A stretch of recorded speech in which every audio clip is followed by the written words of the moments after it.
é o método mais poderoso dos que eu falei até aqui, que é o reduce. Reduce. Alguém tinha comentado sobre o reduce aqui agora há pouco, né? Vamos falar sobre ele então.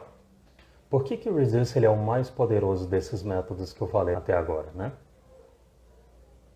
O reduce ele pode fazer tudo o que map e filter fazem. Ou seja, tudo que você faz com map ou filter pode ser feito com reduce. Porém, não é porque pode que você deve. A não ser que você queira estudar, né? Poxa, eu vou estudar aqui técnicas para eu conseguir fazer com o reduce a mesma coisa que eu quero fazer com o map ou com o filter. Se o propósito for estudo, tá tudo bem, tá? Mas não faça disso um hábito. Você não pode colocar uma aplicação em produção, não é que não pode, né? Você não deve, na minha opinião técnica, usar reduce em caso que é para usar map ou filter. Isso é, se você tem um array original e você quer obter um novo array com a mesma quantidade de itens do array original, né, e geralmente com esses itens transformados, não tem por que você usar o reduce no lugar do map, geralmente. E a mesma coisa vale para o filter.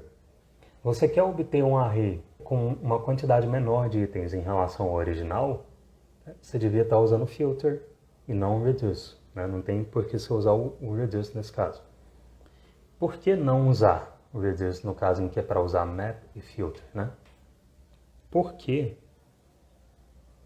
o reduce é o mais poderoso dos três, mas também é o mais complexo. Então você sair usando reduce no lugar de map ou de filter vai tender a deixar o seu código mais complexo. E mais complexo também para outras pessoas que lerem, que ainda não dominam o reduce, tá? Então você precisa pensar nisso também. E aí, tá, Roger, mas peraí, você está me dizendo que o reduce é mais complexo que map e filter, sim. E por isso, é interessante, quando você tiver que usar o reduce na sua aplicação, talvez, dependendo do caso, seja interessante você encapsular o reduce em uma função que descreve a operação que o reduce está fazendo. Tá? Isso vai deixar o seu código um pouco mais legível. Essa pode ser uma medida para você meio que camuflar não sei se é a palavra certa, mas amenizar a complexidade do reduce no seu código, tá? Mas se for caso para map ou filter, você deve usar map ou filter. Se for caso para for each, você deve usar for each. E quando que é o caso de usar o reduce? Essa eu quero ver a opinião de vocês, tá? Escrevam aí nos comentários quando vocês acham que o reduce deve ser usado. Você deve usar o reduce quando você precisa percorrer um array e reduzir, entre aspas, esse array a um valor.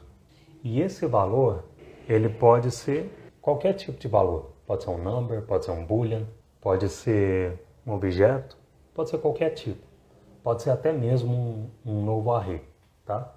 Então, só para deixar isso claro, vamos dar um exemplo aqui. O exemplo clássico, né? Array 1, 2, 3, você tem esse array e você precisa obter a soma de todos os números desse array.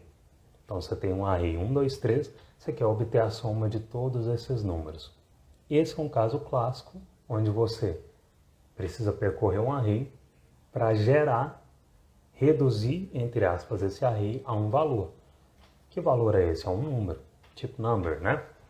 Então, quando você usa o reduce nessa ocasião, você está reduzindo esse array a um número. Esse é o típico caso que você deve usar reduce. E aqui, galera, recado importante.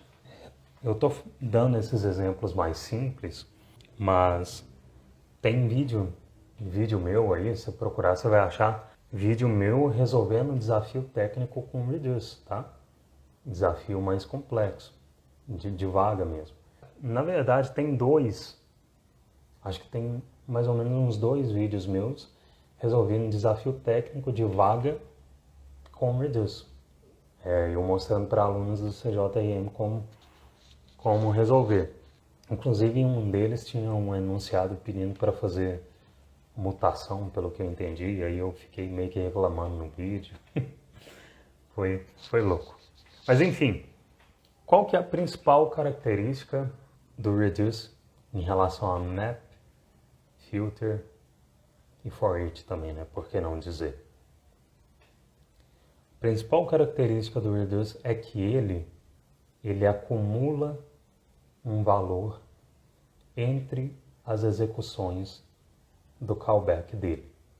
Isso é, a cada execução da função de callback do reduce, o primeiro parâmetro desse callback vai receber o valor acumulado entre as execuções anteriores.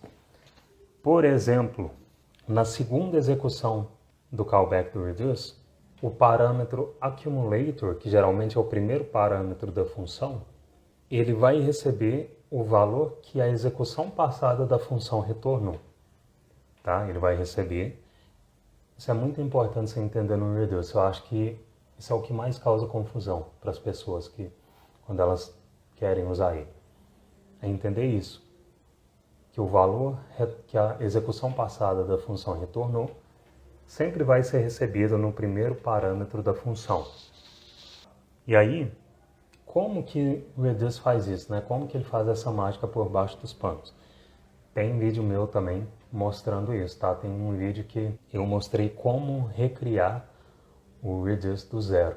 Se você procurar, você vai achar também.